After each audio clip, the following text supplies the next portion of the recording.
Peace and love, everyone. Peace and love. Now, today I'm going to do a little thing. My problem with Yahweh worshippers, specifically, and that could be Yahweh, Allah, Jehovah. Now, my biggest problem is with the closed-mindedness, is the control, is the fear. I've even had debates with religious people saying that I'm going to go to hell, that don't you fear God? And the biggest one is, oh, you're misinterpreting it. And this is because they're blinded by their own faith. And if anything challenges their dogma, they will refuse to accept it, whether it be right or wrong. Most cases, it could be right. And they will just refuse to accept it, even if the knowledge is right there in front of them. They just look it up on their phone. They can go get a book from a bookstore. They can look at archaeological evidence. But yeah, they'll dismiss it totally. Now, another thing is, my problem with this is people think it's all perfect. A lot of it's not perfect. If we were living by the laws of the Bible, we would be stoning people as heretics for speaking ill of God. We'd be stoning gay people. We would make women submit fully to us. And we would be stoning women. And this is not on. This is horrible. There's some good things in the Bible, what you call a good book. Some good things in the Quran. But there's ultimately horrible things in it. There's horrible things in the Torah. There's some good things in the Torah. So don't judge a whole life on one book. Go read multiple books, read sources, question your morality, question your own viewpoints, question the way you think. Ask yourself, how's my consciousness today? How's my level of being? How's my mood? How do I reflect on this? Could I go this another way? Ask yourself to improve yourself. Otherwise, it's like what Yeshua says, and I'm going to use this against some Christians, it's like throwing pearls to swine. So you're not accepting anything unless you've been told it. You're not thinking for yourself. You're not searching from within. You're always searching from outside of yourself. Now, I could turn around and I say where Judges 11 to 12, Japhan offered his virgin daughter as a burnt sacrifice to God. And they all turn around and said, oh, no, misinterpreting it.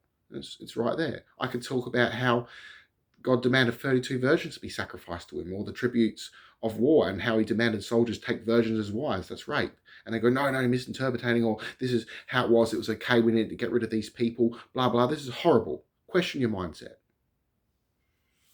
If you accept murder as okay, if you think someone that doesn't believe to be punished in hell for eternity is okay, question your morality.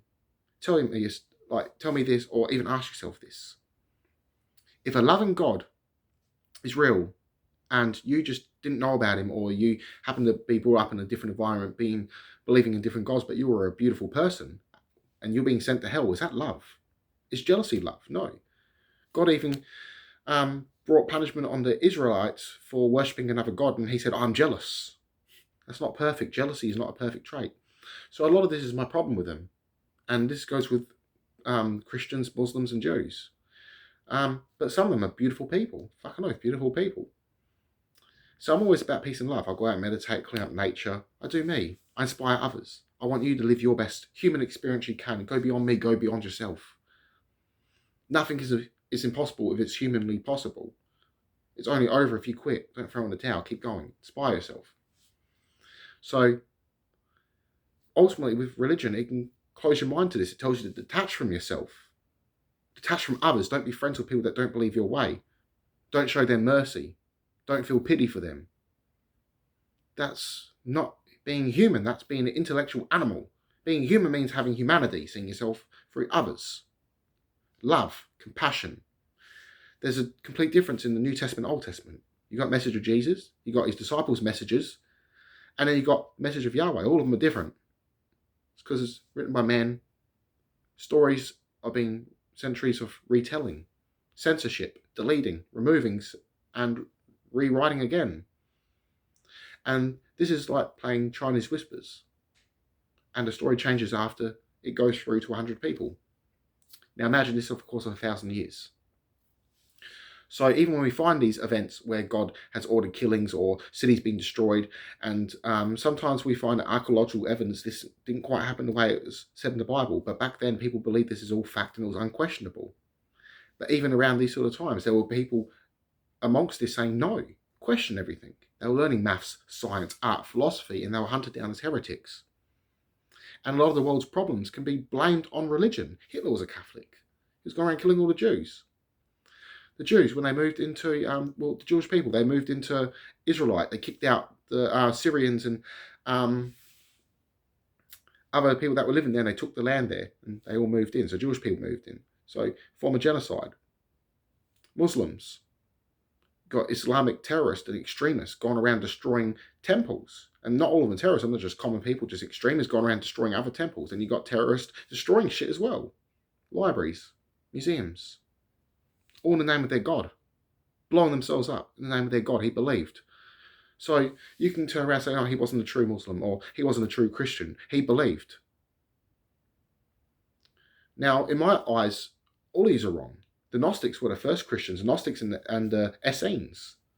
And they were pretty much wiped out by the Catholics and the Orthodox Church. Islam even persecuted them. Islam even persecuted other people that read different Qurans. So all of this blind war of not sharing people's opinions and accepting other people's opinions and sharing love has led to this bullshit, because you thought that your religion is right and everything else is wrong because some dude said that everyone else is evil. What you think is evil might be accepted somewhere else as something beautiful on the other side of the world.